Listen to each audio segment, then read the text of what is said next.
Alam nyo guys, dito sa backyard namin, meron kami ritong mini apple. Ayan o. Anong kung tawagin siya is,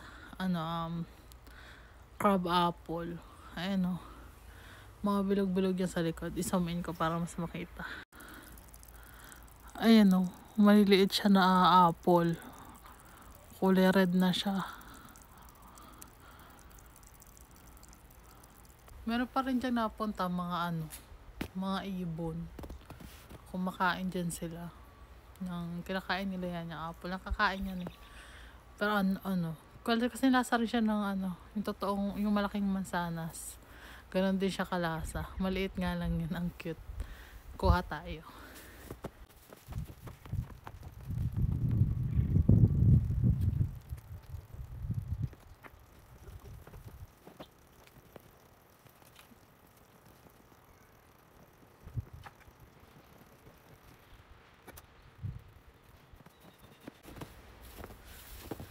Ito may nakuha ko.